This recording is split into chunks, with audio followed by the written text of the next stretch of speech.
become more relaxed, more peaceful, more alert.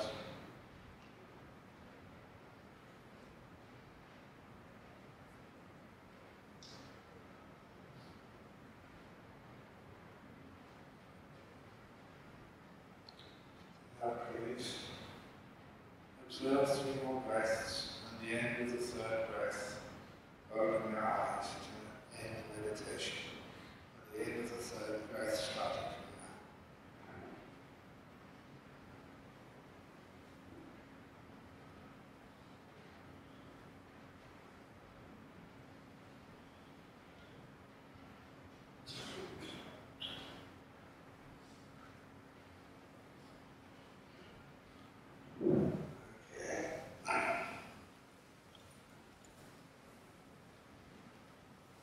now we have opportunities for some questions. Is there a box with the questions in?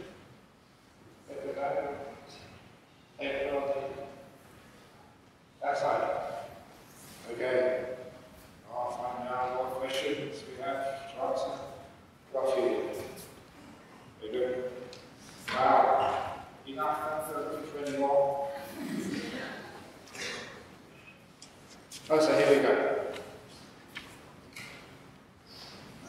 First question. I heard someone promoting to die empty. As Buddhists, do we have a sutta written on dying empty? If yes, what does it mean?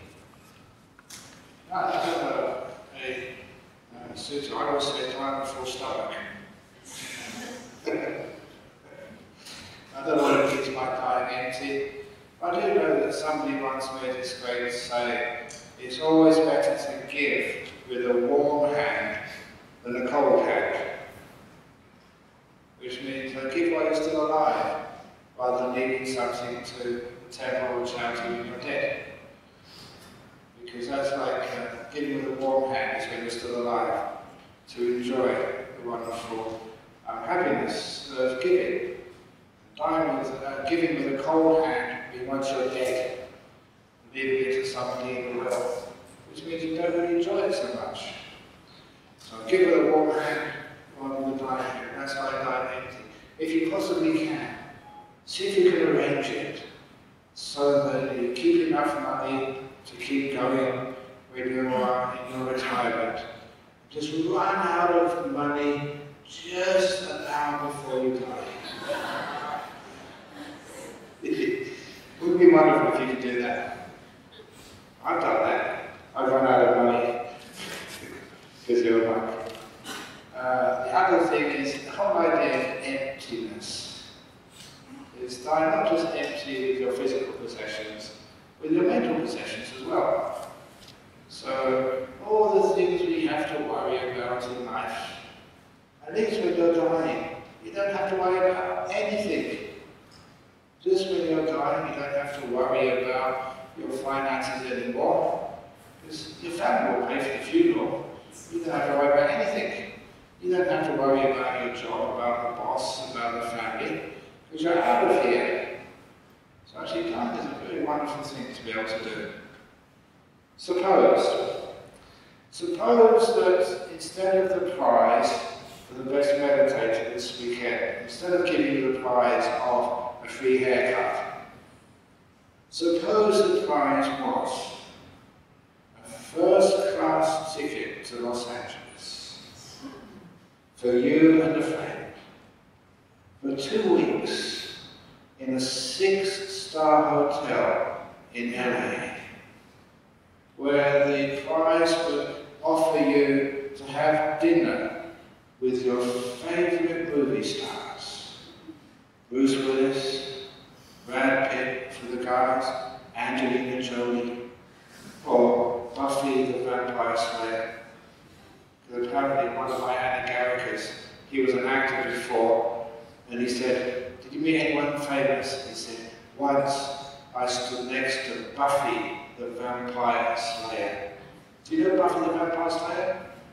Apparently she's very beautiful. He was starting to talk to her until the bodyguard dragged him away. But imagine, you can have dinner with your favourite movie star every evening, and $1,000 US each to spend wherever you wanted in LA. Imagine that was your prize. And I announced that you have won that prize. And in 14 days' time, 2 weeks' time, you'll have this free trip to Los Angeles, first class tickets on the flight, 6-star hotel, dinner with your favourite celebrities, and $1,000 each to spend in the shops. Would you be happy? Would you be counting the days? Only 10 days to go? 5 days to go? Tomorrow I'm going. You probably wouldn't sleep the night before. You're so excited. Now, what is better? Going to Los Angeles, first class flight, 6-star hotel, lots of money to spend, being with your favourite film stars. What's better? Going to Los Angeles like that or going to heaven? Going to heaven is much better than 2 weeks in Los Angeles. So, if the doctor told you you've only got 14 days to live, wow, only 14 days to go to heaven? Doctor, can't you make that 10 please? 5, please? So, if you really understand what death was, you know, the night before you're about to die, you want to go to sleep, you're so excited. Ooh, I'm going to heaven tomorrow, yes! It changes your way, and then you look at things, and then it's much easier. So then you die empty of fear. Let go of everything. Just like, I haven't got it here, but if they had, you pick me up from the airport. How many suitcases do I have? Sorry? Yeah, no suitcases. I just have one little muck's bag. And that muck's bag is the same as I carried over to London, to Canada, to Europe. Those are my suitcases. So it's much nicer when you travel light. It's great being like you don't need to change your outfit. You just know how to change your underclothes or underwear, and then you just wash that. So it's nice and easy. But if you die, you can't take any baggage at all. It's hard enough in some of the cut-price airlines like Air Asia. How many cabin baggage can you take in Air Asia? In Buddha Air, when you die, no cabin baggage, no check-in baggage, no baggage allowed at all. So that means dying empty, being totally free. And other people, other beings manage to go to different places without baggage. You know, there are many birds who fly from one country to another country. They may spend the summer over in Australia and the winter, the Australian winter over in Japan. They fly thousands of miles. And I've seen them flying through the air. And I've never yet seen a bird with a suitcase.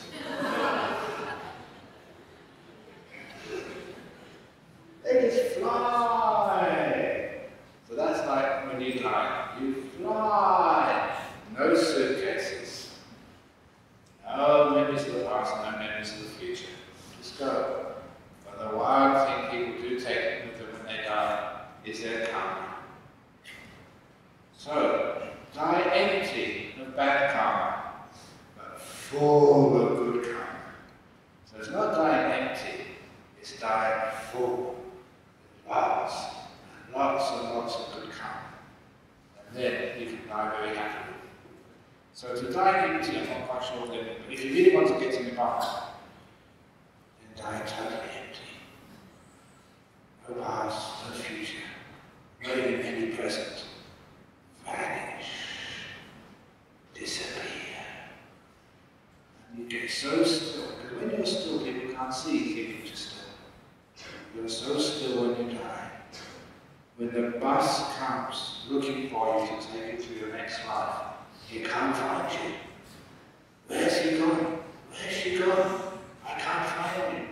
And then the bus leaves without picking you up. And that is called Nirvana. You're lost for the next life. Can't find you. Next. Can a silent mind be possessed by an evil spirit during meditation? Evil spirits can't get close to you when you have a silent mind. You are too powerful. Evil spirits, are they in a higher realm or a lower realm? Lower realm. You're in a higher realm than they are. You're more powerful. Can you go and see the Sultan? Can you just knock on his door and go in? Because he's high, you're low. So just like, how can the spirit come in? You can't come into it. It's like you just walking into the Sultan's palace. You can't do that. These are low beings trying coming into a high being. They are not permitted. The only time when somebody gets possessed by a spirit is when they drink alcohol. That's called possessed by a spirit, and you've seen that. So a lot of times, really, possessed by a spirit, I'm being honest with you, it's only once in my whole life I've seen someone who's been possessed by a spirit, by a real low being. Most times it's a mental illness. It's not being possessed by a spirit, it's a mental illness. So before you think someone's being possessed, go and take them to the psychiatrist first of all. See what that happens there. I always remember Ajahn Brahm when this woman in the village was possessed by a spirit. So the headman said. And they came to see Ajahn Brahm early in the morning. And they said that one of the women in the village, why is it always women get possessed? It's fascinating. It's entirely needs to be placed. Men never get possessed by evil spirits, only women. Is that the case here? Amazing. Interesting, isn't it? But anyway, they said a woman in the village was possessed by a spirit, and they'd been up all night trying to get rid of this spirit. And now they were dragging this woman into Ajahn Brahm's monastery for them to get rid of this evil spirit.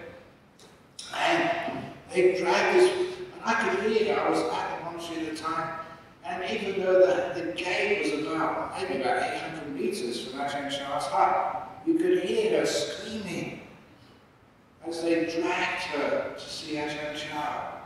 And she was crazy, these big wild eyes, frothing at the mouth, and about 4 big farmers had to hold her down. She was that strong. And as soon as Ajahn Brahm saw her, he ordered the novices, dig a hole. I want a hole, a big hole. Pour some water, I need lots and lots of water, boiling water. As they were doing all of this woman was thrashing about, spitting, and like really a monster in the woman's body. And all the monks, even myself, I did not know how come you're getting rid of a monster, a spirit, by digging a hole and boiling water. And then Ajahn told us of his plan. He said, this is a very dangerous spirit.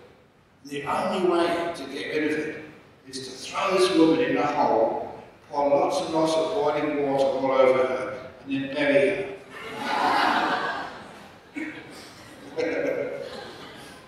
Now, Ajahn Brahm was so unconventional that I believed he might actually do that. She believed he would do it, and that's why she started to become better very quickly. And in less than 5 minutes, she stopped her spitting and screaming, she calmed down, and Ajahn Brahm was giving her the 5 precepts. As the villagers led her away exhausted. That's how you got rid of the spirit. Because there's something in psychology called self-preservation. And she realized this was where she had to get her act together pretty quickly. Otherwise she may have boiling water. But that wasn't a real spirit. That was just a psychological problem. Only Ajahn Brahm could do that. So very, very, very, very, very, very, very, very, very, very, very rare. especially not when you're meditating. You're meditating, it's far too strong. Your mindfulness is so powerful. No way can you get possessed by the spirit. So you're perfectly safe. No need to fear, because Ajahn Brahm is here. Keep these old things away from you. Why does some meditator go into a trance-like state with hand gestures and some crying during meditation? Are they faking it, or is it a natural jhanic state? Most times they're faking it. Because they see other people do that. When you see other people do that, sometimes psychologically you think you should do the same. It's a very interesting psychological state, which is imitation. See someone else do it, and you think that's how it's done, and you do the same. But if it really is meditation, you don't move at all. Everything is perfectly still. Crying during meditation, before or afterwards maybe, but while you're meditating, if you get very still, the whole body stops.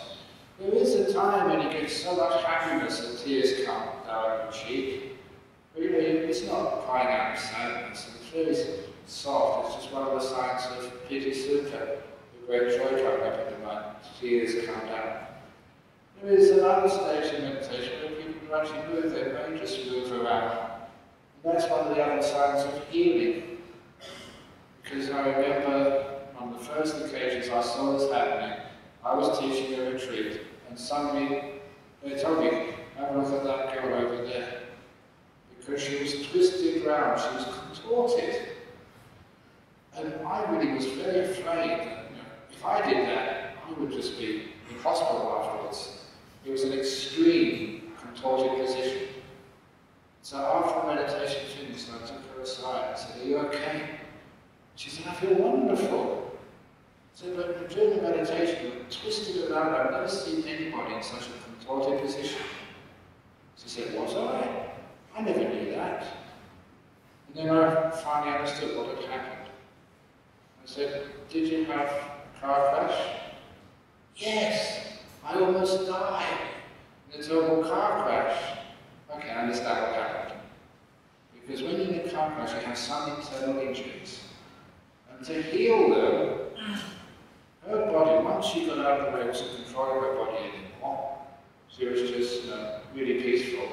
Her body had twisted around by itself in a position so it could release energy flows so she could heal that injury. It needed to do that. The body knew exactly what to do. When she wasn't looking at her body, she was just observing her mind.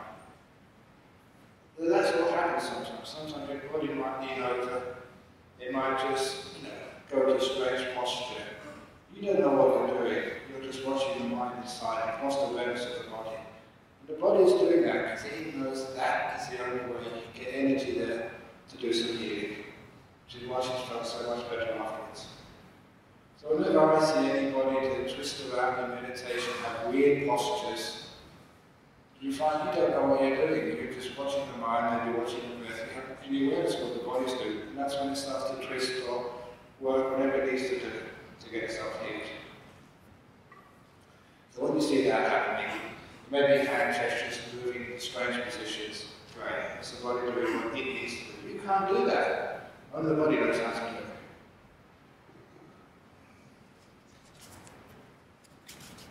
Here we go.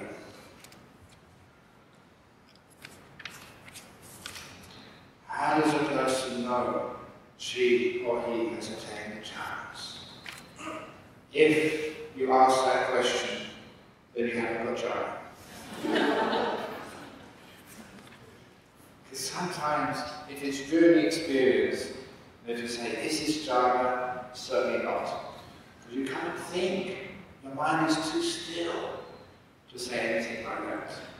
But afterwards, when you come out, then you'll be able to understand, wow, that was immense, that was amazing, what was that?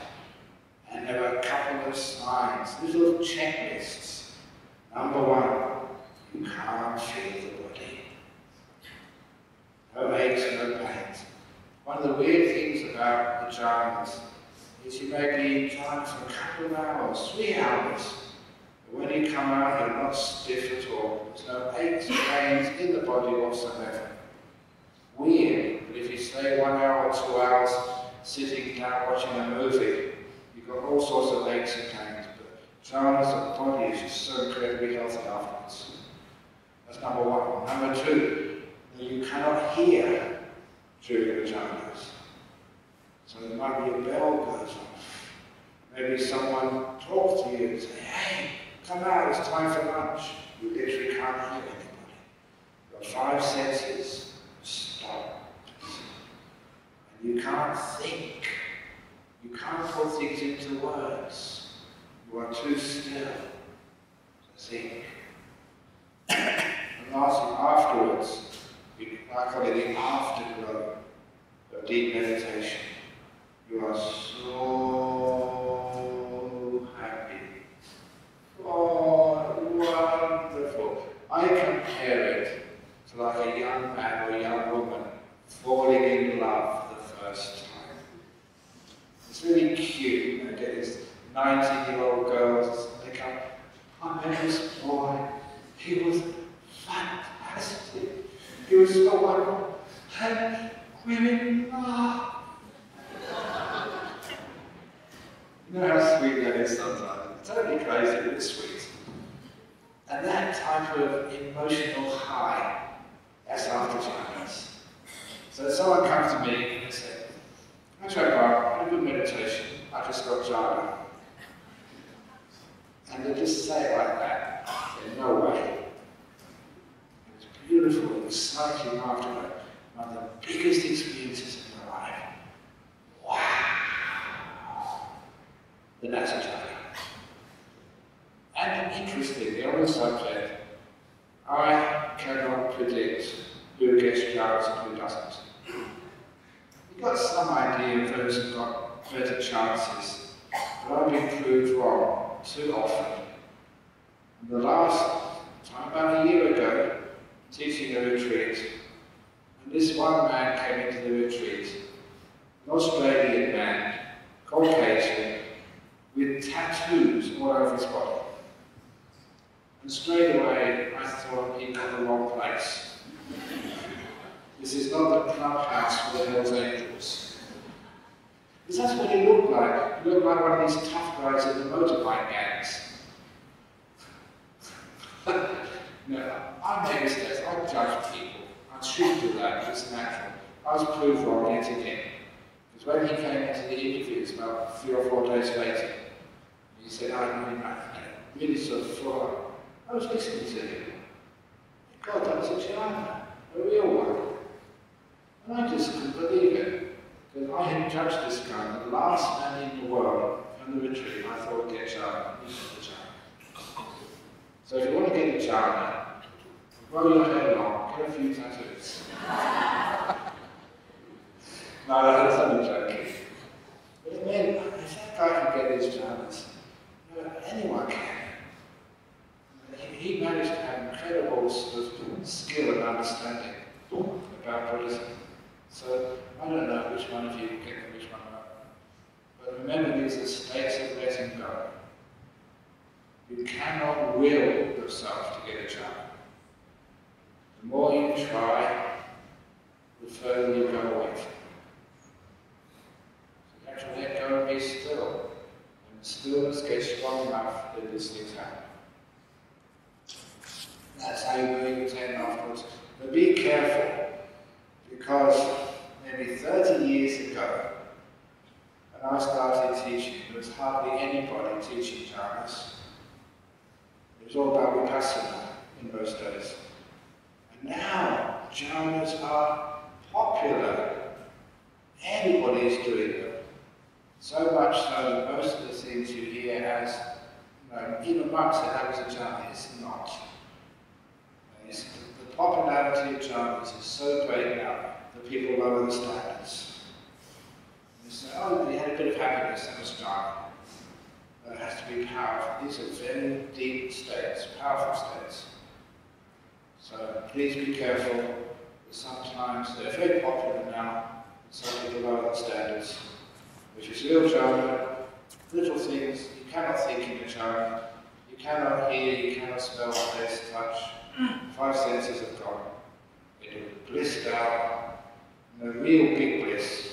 You're perfectly aware, not under anesthesia, you're not in a trance. And you're incredibly happy. And that happens to last a long time. The afterglow. Do we need to be a vegetarian to achieve better mindfulness in meditation?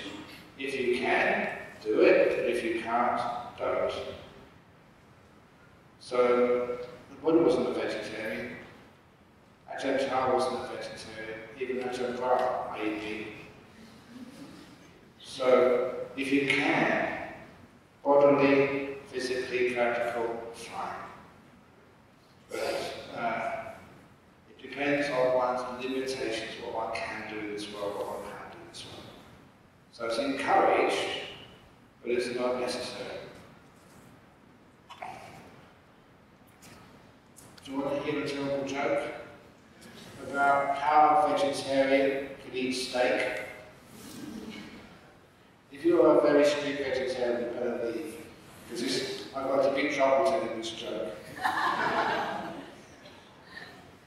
So this is how a vegetarian can eat steak. You take a cow, and you give cow anesthetic, and you give it the medical procedure called lobotomy. You take out some of the cow's brain. When the cow comes out of anesthetic, because the cow's lost a lot of its brain, it's a vegetable. Alright?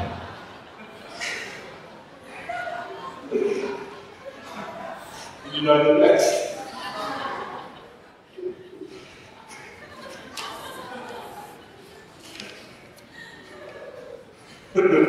I invented that joke, and I'm getting literal. Anyway, there was twice after coming out of meditation, especially metta, I felt very happy, and then I became forgetful. I was so overwhelmed by happiness. Shouldn't be meditation increasing awareness also become less forgetful? It's usually sometimes that you are forgetting things which deserve to be forgotten. You let go of stuff, unnecessary stuff. But it is true, if you get a deep meditation, it takes a while to come back to normal again, unfortunately. So, on some meditation retreats, when some meditators get very deep, I tell them after the retreat, don't just get in your car and drive home. Because someone did that once, and they had a car accident. Because they were going so peacefully. There you go, of course. Someone crashes into them. So it's quite natural when you go into meditation, you tend to go slowly. Which I was telling someone earlier, sometimes when people do walking meditation, it's hard to teach walking meditation here because there's so many of you and so little space to do walking meditation. But if you go on a 9-day retreat somewhere, walking meditation is usually part of the program. And interestingly, in Thailand, we were taught to do walking meditation at a natural pace. And some meditators will walk really fast. But the Vipassana tradition always tells you to do it very slowly. Walking really slowly. And this story happened over in Perth, in my monastery. There was a Vipassana retreat, my retreat centre, which was just over the road from my monastery. And so some people were visiting with their children, and they went to see our retreat centre first of all. And a child, maybe 9 or 10 years of age, came back to me and said, Ajahn Brahm, there are zombies in our retreat centre. What do you mean zombies? I saw them walking really slowly.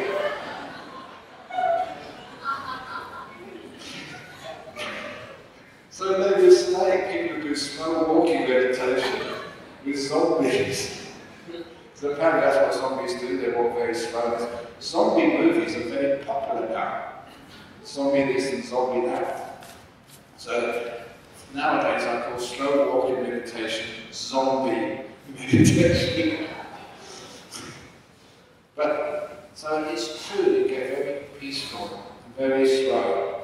So if you need to actually adjust to the pace of ordinary life, sometimes you have to give yourself time after you come out of a deep meditation. Actually to get back into gear, to think and react fast enough to the life outside there. But becoming forgetful, usually the things you forget are worth forgetting. And the second question, an egoistic person means someone that likes to show off, but ego also occurs in some shy person. Can you please explain more about ego? How can we reduce ego? How do we know that we're no more ego left in us? It's nice to show off good qualities for the person. If you're compassionate, please show off your kindness. If you're generous, please show off your generosity by filling up the donation box. If you are wise, share your wisdom. Now, I am a very humble monk. I am so humble, I tell everyone about it. What's the point of being humble if no one knows? But sometimes we don't understand ego. Sometimes that we think receiving praise will give us a big ego. This is one story. I usually tell this in the evening talk. But when I received a prize once, a medal, I gave a speech saying, I don't know why you gave me this. Other people deserve it more than me. The next year, somebody else got the annually given John Curtin medal, named after an Australian Prime Minister. And he said the same thing. And I noticed everyone who gets an award, they come and give their speech. Thank you very much, I don't deserve this, and I couldn't have done this without the help of other people. They reject praise. So if someone says to you, thank you so much for cleaning up the Vihara. Oh, that's nothing. Don't do that. If someone praises you, say thank you for all your kindness and generosity. You reply, yes, I deserve that. You're acknowledging another person's wisdom. This committee decides every year on this award, which I got in 2004, by saying I don't deserve this. I was telling that committee, you're wrong, you made a mistake. And this was a very high-powered committee. I realised I was wrong. They looked at all the work I had done, and they decided I deserved that medal. So why couldn't I acknowledge the fact that I deserve something? And say to them, thank you, I deserve that. Because we're so afraid of praise. Someone praises us, we don't accept it. They criticise us, oh yeah, you're right, you're a hopeless one. That's wrong. That's not ego, that's stupidity. So the next time that somebody praises you, please receive it.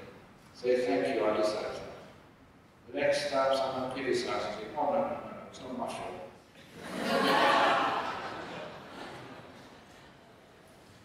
Now, if you receive praise, you do not get big ego.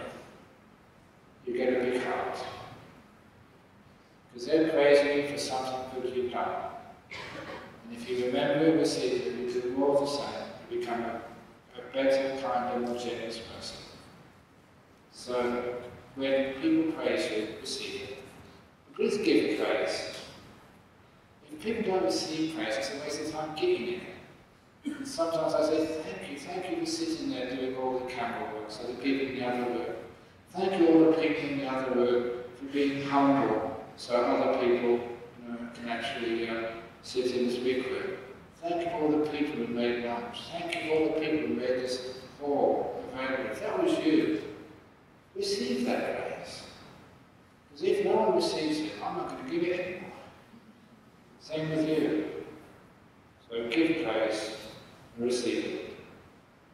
And that's not ego. This show off your good qualities. Your bad qualities, hide them. Don't show off your anger. Don't show off your fear. Show off your kindness. Kindly explain on not-self, thank you. The biggest insight, and you want me to explain it quickly, not-self. Who do you think you are? What do you take yourself to be? Whatever you think you are, soon you'll find that's not you at all. So you take off all the masks. Are you humiliated? Only in your passports. Are you a girl or a boy? You ever notice children? You can't tell, when somebody gives me their kid to bless. I don't know, is it a boy or a girl? In the old days, you would dress boys in blue, girls in pink. People don't do that anymore, so there's no way I can know. They look the same when they're young. Then they get to puberty, 12 or 13, and then girls and boys, they change. You can tell who's a girl, who's a boy. But then when they get to, PMS, when they get to post-menstrual stage, guys get to get on, and they all look the same again. Now, the girls are flat-breasted, so you can't see them. It's only your hairstyle. Now, if you did your hairstyle just like the boys did, or even boys have long hair these days. So you can't tell. Now, when people get to their 50s and 60s, when it's a girl and a boy, they actually come together again. If we didn't use makeup and different types of clothes. So it's only the difference between the genders is only really apparent to people who are not naked. Only apparent for the times of procreation. So we separate to procreate. And then when procreation is gone past, we actually pretty much look the same again. So sometimes old men and old women, they look pretty much the same. Hairstyle and stuff. So, what's the difference? Are you a man? Are you a boy? Are you a girl? So that's not who you are. I get confused sometimes. I go overseas, and people sometimes, like I was in Germany, and the toilets, they don't put male and female, they put home and dam. It's German for boys and girls. And I don't speak German. I don't read German, so I didn't know which cubicle to go in. So you look at the figure on the outside, you look at me.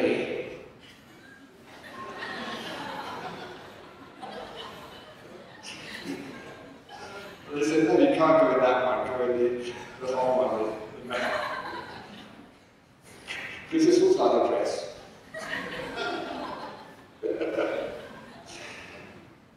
So what is the difference anyway?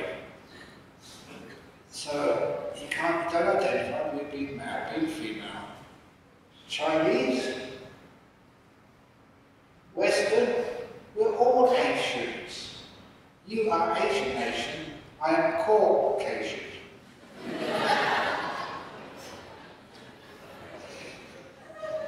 This doesn't make any difference. You go inside a person, any culture, any religion, there are no religious genes.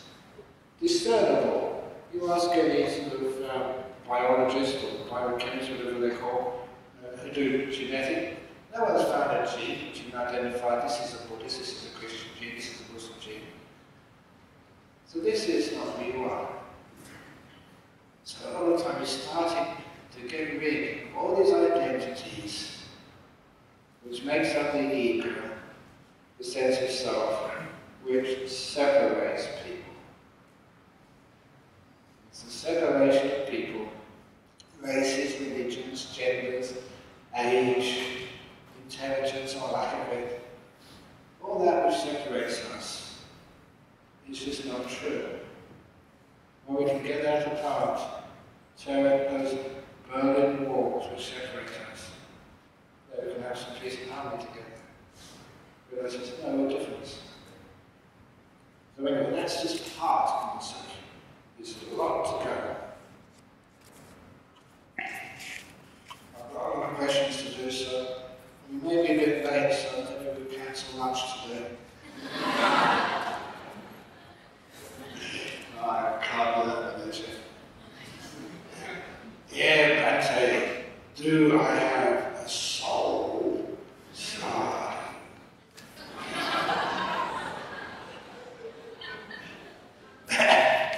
What do you take to be a soul?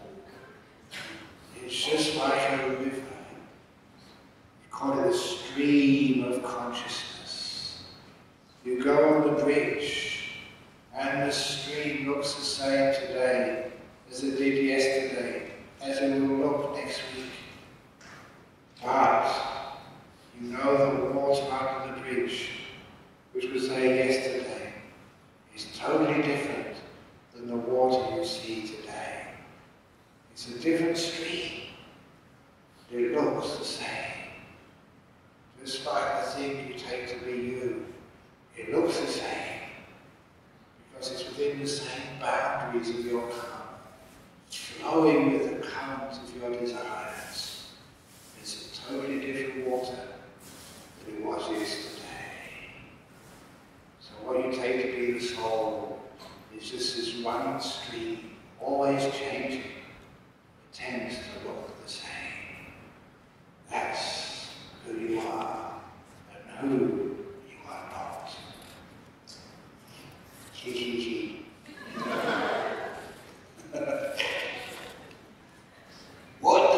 What do we do when we encounter persistent pain during meditation?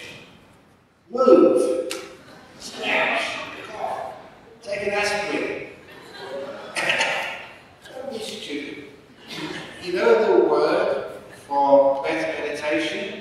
What's it called in Pali? Anapanasati. Ana means along with, prana means the breath, sati means mindfulness. It means mindfulness along with the breath. That is a good meditation technique, anapanasati. That was taught by the Buddha, but the Buddha never taught anapanasati. Mindfulness along with the pain is not one of the 14 meditation techniques. So if there's pain, please do something about it. Let it go. Move, scratch. Instead of just enduring. Some people say that you should observe the pain and you learn something from it. If that's the sort of meditation you want to do, then please volunteer for a retreat in Guantanamo Bay. There you can get much more pain than you can ever do in a meditation retreat. Sometimes people think through pain you can gain wisdom. No, through peace, through stillness you gain wisdom. You have enough pain in life. One of the reasons why the Buddha said that human life is the best for enlightenment is because you don't have too much pain. You have a lot of happiness, a little bit of pain and disappointment to actually stimulate you, but not too much pain. If pain is important for enlightenment, then many people will be arahats in the lower realms. They're not. So if there is some pain, be kind, be compassionate. Scratch, cough, whatever is necessary to lessen the pain. If that doesn't work, do the mindfulness and kindness. So all the aches and pains in the body, like my food poisoning, just disappears. It goes.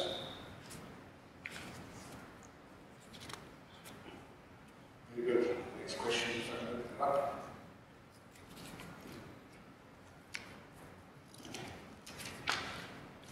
Dear Ajahn, when we meditate, we feel sleepy. Why do we need to be aware of this process? You don't need to just be sleepy. Be kind to it. Kindness is more important than awareness. Be kind. You're sleepy. Poor thing. You need to be working hard. Maybe you're sick. Maybe you're tired. Have a rest. Now, when I finished my lunch today, I'm going to have a nap afterwards. Because I've been working so hard over the last month. It says, I've never spent more than 2 nights in the same bed over the last 4 or 5 weeks. Traveling all around the world. Jet lagged. But there's 7 or 8 hours difference in Europe, 11 to 12 in Canada. I only came back from Europe just 8 days ago. So still suffering from jet lag, still sort of exhausted. So I'm going to be kind to my body. I'm aware enough of my body. And this is my 64th year. I'm getting old now. I'm not the young Mark I used to be. I'm not the elderly Mark I'm going to be either. So, but one of the reasons why I am healthy is that I'm very aware of my body, and I know when it needs a rest. When it needs a rest, I give it a rest. But that sometimes, I don't know why, I've had a good night's sleep, maybe in the afternoon meditating, something's wrong. You feel just not right. You can't really put your finger on it, but intuitively you know, you go take a rest. And I take that rest, maybe half an hour, maybe an hour at the most. And it's totally, I don't know why I need to sleep at this time of the day. And I do that, and I go to sleep so quickly. And I wake up feeling really good. I know there was some bug in my system, some flu, some cold or something. My body's told me, let's quick rest. And then it never actually gets to you. It's been such a long time since I've had the flu, since I've had a cold. All the other monks in the monastery, they get flus, they get cold, and they don't work even half as much as I work. But I'm very healthy because I know how to look after my body. If you're sleeping, God is telling you you need to sleep. If you can, get a rest. Sometimes I can't do that because I'm really busy. But if I can, I take the opportunity. I have a nap. I always feel so much healthier afterwards. So, if you feel sleepy, be kind. Why we feel sleepy is because you haven't rested enough. As I said last night, one of the biggest reasons for physical and emotional sickness in our modern world is that we are tired. Emotion, because when you're tired, you lose your resilience. Some relation, or your husband, your wife, they say something to you, like, that's it. I want a divorce. If you weren't feeling so tired, you wouldn't get so grumpy and so negative. You'd have much more resilience. You'll get so tired, have this road rage. You know, so we saw, did I see that? I saw that recently. In Australia, there's somebody who just got very upset and was shouting at another person. The best example of road rage, I remember, I'll do the other questions afterwards, this is the last question. Was in New York. Apparently that somebody, I don't know what they did, and just one guy was so angry and the driver of another car was chasing him through the streets of New York and finally caught him at a traffic intersection. The red light had come, so both cars stopped next to each other at the red light, and the guy's really angry, jumped out of his car and started banging at the window of the other car, trying to get in. And of course, the driver of the car who was sitting inside was terrified. This man was so angry, didn't know what he might do. But the windows were tough enough, and the lights changed to green, so he could speed off. And the guy was banging the window, turned around to get his car and go chasing him. But when he turned around, he saw that somebody already sitting in his car. He drove it off. One of these street kids had seen this angry guy that would leave his car fully open, engine running, keys in the ignition, while he was so angry trying to get into the other car. The street kid seized the opportunity, got in the car and stole it. And so there was this guy standing in the middle of the intersection, watching the guy was angry at speed off and someone steal his own car. That's a problem when you get angry. You lose all of your awareness, and you lose your car. Sometimes it shows at night. So you have to be very, very, don't And just don't, if you feel sleepy, it's because you're tired and you lose your resilience. Maybe one last question, then we have much to learn here. Okay, some devotees brought food for you and the rest of the Sangha. So the sister Bodhi suggests Ajahn Brahm dines with the part of the Sangha at 12 noon. Thank you very much, but I'm going to dine alone. Simply because, please excuse me, because that's giving me a little bit more time. One of the reasons that I'm going to eat alone in my room, because sometimes when you dine with other monks, there's so many ceremonies to be done. A simple lunch takes an hour. You've got to do the Buddha puja, give the blessings, and then people come up to you afterwards and they talk to you and they ask some questions and the photographs. So today, please excuse me, I'll just take a quiet lunch. And that means I can finish in 5 or 10 minutes.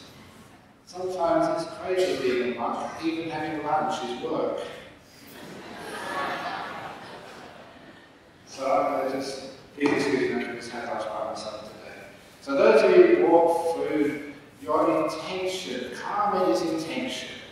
So as long as your intention was to give, you go all with a good karma. You don't need to worry. And lastly, last question here. Dear Ajahn, my biggest obstacle is anger. What is the best remedy to overcome this? Sleep. The reason you get angry is because you're tired. You just had enough. Because you're trying so hard and it's not working. Have a rest. And then you'll find your energy levels improve. You're not struggling so hard, which means your resilience improves. You tend not to get angry so much. And that is a simple solution, but my goodness, if people would have more rest and relax more, they wouldn't get so angry. Obviously, there's more to anger than that, and that is one of the deep things to have a look at first of all. Last one. There was a moment in my meditation retreat after, in a deep stillness, I awoke, but afterwards, having great pain and headache, I became fearful and stayed away from meditation. What happened here? I don't know. If that was a deep stillness, I'd ask you, was there great happiness? I think you probably said there wasn't great happiness there. So that was a suppressed stillness. That was like holding the cup. It was almost still, but it was still through effort. And that's why you had a headache. You know, the first time I came to Malaysia to teach meditation, people came up to me and said they had samadhi headache. And that I couldn't understand. What on earth is samadhi headache? You meditate, you have pain and tension. And I always understood meditation is getting rid of all these things and having this beautiful relaxation and happiness. It wasn't because you're putting far too much effort into your meditation. You're striving, you're holding the mind like this. And of course that's going to give you a headache afterwards and a lot of physical pain too. So if you just let it go, sit there being kind to your mind. There you are, mind. If you want to go to sleep, go to sleep. You want to think, go on the thoughts. Until you get so kind, you get peaceful. When you get peaceful, you get still. When you get still, you get really happy. Very, very mindful. And that way, you don't have any pain. And your body is very light. You don't get headaches. So I think the reason was trying too hard. It takes a lot of courage to let go. It's actually quite scary to let go. Because you think, if I let go, if I just are kind to my thoughts, all these thoughts will come worse than ever before. If I just allow myself to go to sleep, I'll never get anywhere in life, I'll just be lazy. It's called fear. But try it. You'll find if you're kind to your body and kind to your mind does get very peaceful. It gets awake, you're not sleepy anymore. So you've powered your mindfulness with stillness. You get incredible insights come, huge energy bursts. You don't have a headache.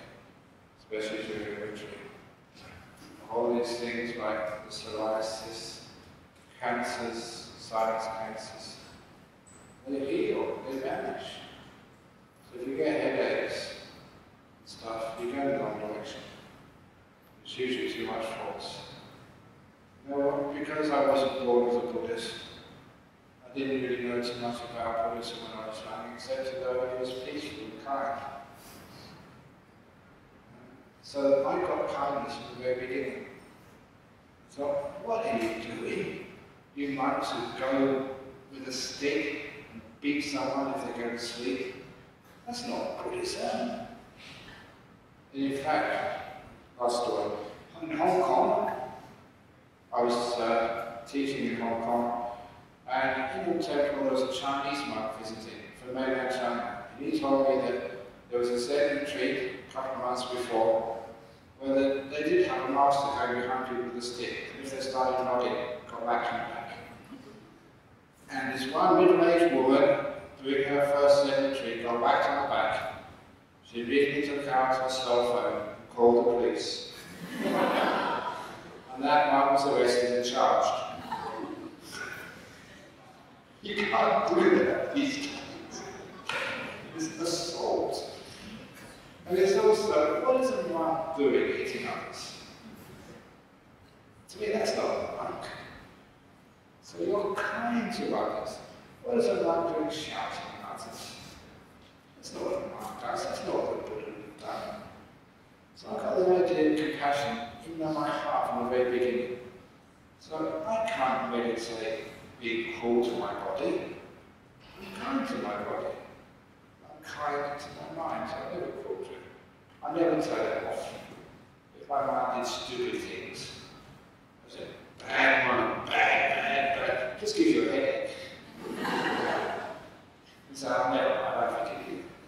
You're okay, man. You're a bit stupid sometimes, but I still love you. The only mind I've got is okay. And that way, when you're not cruel, then you're not angry. And you're always at peace with yourself. It's a peace. You make peace with, remember what I said last night, the trees in the forest? No tree is perfectly straight. So your mind is like those crooked trees. When you make peace with the tree, then the tree is beautiful. You're content with it. It's good enough. From peace comes stillness. Stillness comes insight out. Sounds very simple. Okay, it's 11:30 now. Actually, not past 11, so there's a few ones left here. I will do those questions later on this afternoon. In the meantime, please be kind to your tummy. And have a nice lunch. And afterwards, if you are sleepy, you can also have a walk somewhere. And if you don't like the lunch, just go outside down the road. You can go to the top up. And you can make a bit of meditation afterwards, walk meditation, sitting meditation. I'll be back at 2 o'clock to do another talk. Okay, so happy meditation. Do you want to say something?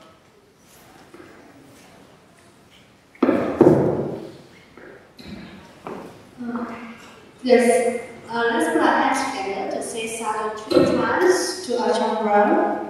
Sadhu, sadhu, sadhu. Creating a very enlightening sharing of questions and answers. The lunch is provided as you can see will be, as you go around, you may take your lunch boxes, and lunch time is from 11:30, but now it is 11:45 to 1 o'clock, whereby after that, uncles, aunties, sisters and brothers in the Dharma, you may come into a hall and practice your sitting meditation for an hour. Ajahn Brahm will be coming in at 2 o'clock for the Dharma talk. So you do feel free to continue practicing your meditation. As well as there's a blood donation drive at the Wisdom Room, and whoever is interested to donate your blood, you may do so within the resting time. Thank you, Sadhu. Have an enjoyable lunch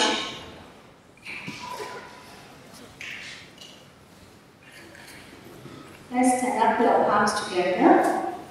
Ajahn Brahm is taking his leave from his life.